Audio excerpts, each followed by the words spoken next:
time for me to listen to a new Prince album. And since I left off with Sign of the Times last time, I'm going to the next one, which is going to be 1988 LoveSexy. Now, I have not listened to this album straightforward, and probably with none of the ones I'm going to do, going forward. I probably have heard some of the singles that were released just because, Prince is popular, but I digress. So this album, like I said, was released 1988, has 9 tracks, and the whole project is at least 45 minutes. Judging by the title of the album, LoveSexy, and by the album art, which I will play somewhere here, I'm thinking that this album is going to be sensual, love song, sexy song. But what I plan on doing is doing some housework because it is Sunday, and I'm going to pop in my earbuds and listen.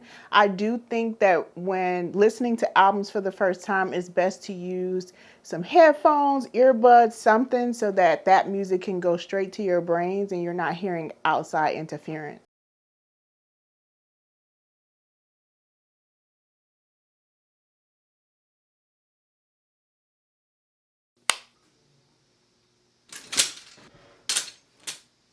I didn't expect this album to open up this way. My presumptions was that this album was going to be about sensuality, and instead it opened up with stating a need for love and God, which I knew that Prince was a religious man. It was just interesting to hear that. The next song is Alphabet Street, and this track, I don't know why it reminded me of Sesame Street, and I don't think it's because, the street coincidence, but this song was like really kind of raunchy, but in a bright and colorful way. I didn't particularly care for this song, but I kind of expected that for like the sexy part of the LoveSexy, so I'll let it ride. The next track is Glam Slam, and it's really catchy. Glam Slam, thank you, ma'am.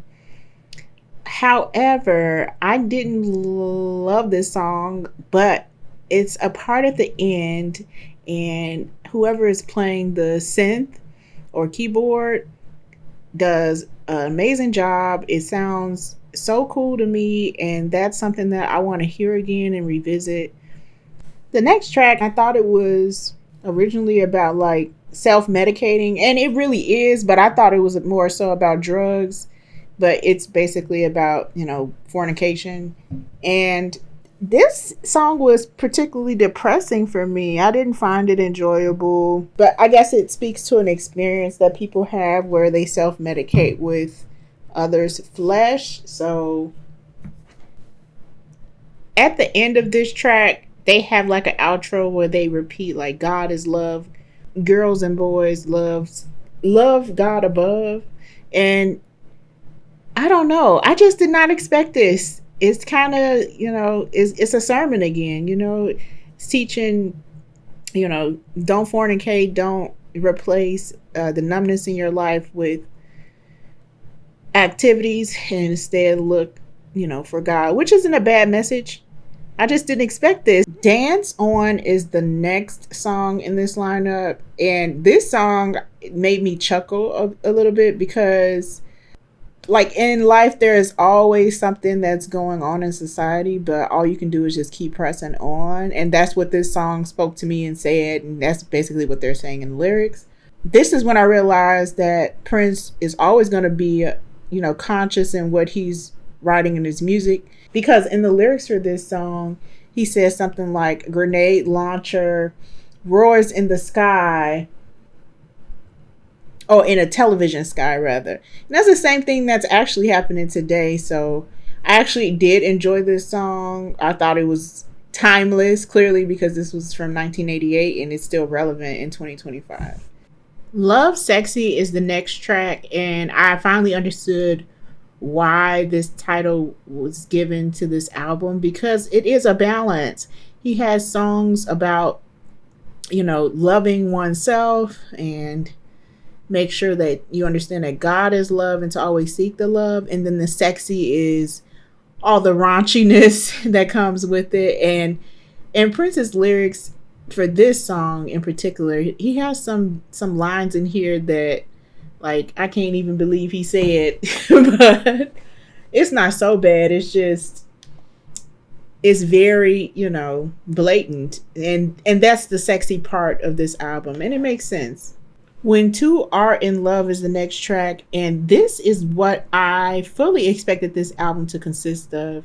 It's a sweet, sensual song talking about love and the things that two people share. And this is one of my favorites from the lineup. And I'm glad that he included this on the album. I kind of wish that this was moved up. Like, I feel like the placement of it is kind of like, what?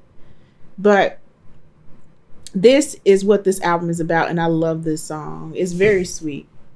The 8th track in this album is called I Wish You Heaven, and this is also another sweet song in which I would envision on this album, judging by the title.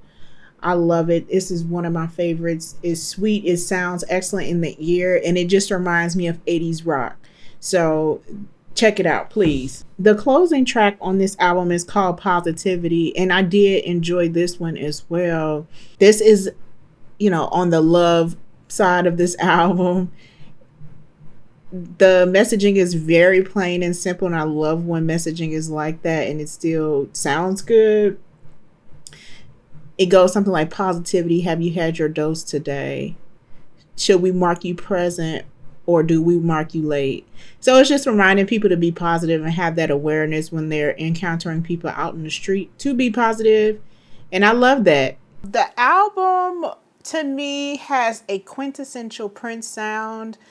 It's a lot of funk, rock, synth sounds in there. I'm noticing, and I noticed this before this album, but in this album, he's consistent with the messaging. The world needs more love. When he turned on the TV, it's bomb. So Prince was a conscious artist. He wrote about the things that were going on in the world at that time.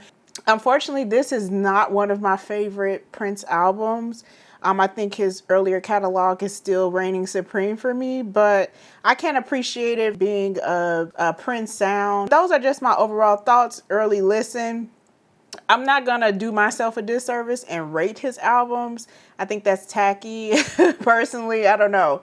But I will post below what my favorite songs were. So maybe you can check them out too. The next album we have to consume is... He did some work on the Batman soundtrack in 1989. So I'm going to go and review that to see what it was sounding like. Hopefully we get some new true Prince sounds, but something different and exciting. So I'll circle back when I read that or listen to that, and I'll talk to you later. Bye.